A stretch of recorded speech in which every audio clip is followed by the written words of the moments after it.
Dịch vụ tổng hợp tiếng nói được phát triển bởi Trung tâm Không gian mạng Viettel.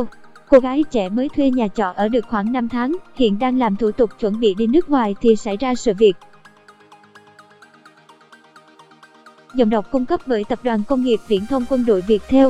Liên quan đến sự việc Vũ Thị Quỳnh TR, sinh năm 2000, trú xã Đức Lý, huyện Lý Nhân, tỉnh Hà Nam, bị sát hại trong phòng trọ, sáng ngày 18 tháng 6, chúng tôi có mặt tại nơi xảy ra sự việc. Người dân nơi đây vẫn bàn tán xôn xao về cái chết của cô gái trẻ này. Trao đổi với chúng tôi, bà M sống gần ngay cạnh khu trọ nơi cô gái trẻ bị sát hại cho biết, khoảng 16 giờ ngày 17 tháng 6, cơ quan công an đến khu nhà trọ cùng một số người dân mở cửa thì phát hiện TR. Cảm ơn bạn đã tin tưởng sử dụng dịch vụ tổng hợp tiếng nói của Trung tâm Không gian mạng Viettel. Tiếng nói từ Trung tâm Không gian mạng Viettel tử vong từ trước. Ngay sau đó công an đã phong tỏa hiện trường điều tra làm rõ nguyên nhân. Khu phòng trọ nơi xảy ra sự việc rất ít người qua lại, còn ông T, chủ nhà trọ nơi cô gái thuê tỏ ra rất bất ngờ khi kể lại sự việc. Tôi rất bất ngờ về sự việc, khi công an đến khu nhà trọ mở cửa phát hiện thi thể cô gái tôi mới biết chuyện. Dịch vụ tổng hợp tiếng nói được cung cấp bởi Trung tâm Không gian mạng Viettel.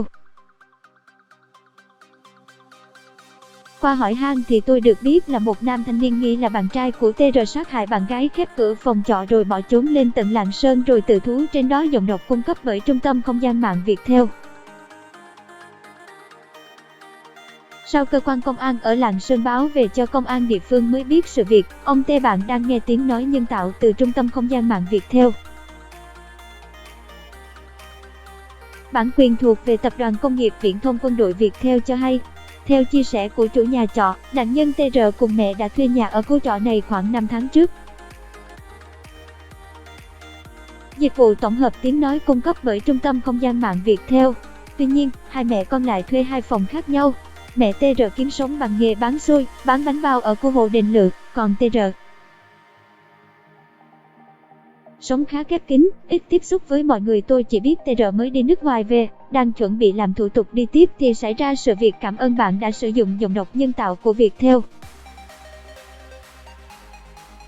Tiếng nói từ Trung tâm Không gian mạng Viettel. Khi thuê trọ ở đây, TR ở với mẹ nên tôi cũng rất yên tâm, không nghĩ mọi chuyện lại xảy ra thế này. TR có ngoại hình cao ráo, xinh đẹp.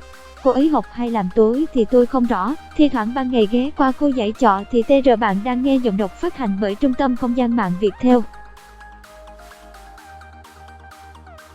Cảm ơn bạn đã sử dụng giọng đọc nhân tạo của Viettel. Đi làm mệt rồi đóng cửa ngủ trong phòng, chủ nhà trọ cho hay. Ngay sau khi nhận được tin báo về vụ việc này, Công an quận Hoàng Mai đã có mặt tại hiện trường để điều tra sự việc. Cảm ơn bạn đã sử dụng giọng đọc nhân tạo của Viettel. Bước đầu, cô gái được xác minh là Vũ Thị Quỳnh TR, sinh năm 2000, trú xã Đức Lý, huyện Lý Nhân, tỉnh Hà Nam. Hiện đang tạm trú tại nhà trọ ở ngách 279 đường Hoàng Mai, phường Hoàng Văn Thụ, quận Hoàng Mai.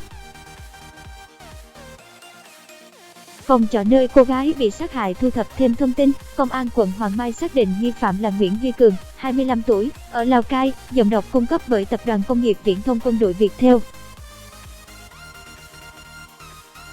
Cường là bạn trai của nạn nhân. Sau khi giết bạn gái, Cường đã bỏ lên khu vực gần biên giới. Tiếng nói từ Trung tâm Không gian mạng Viettel. Giọng đọc được phát hành bởi Trung tâm Không gian mạng Viettel. Theo Lê Phương, khám phá.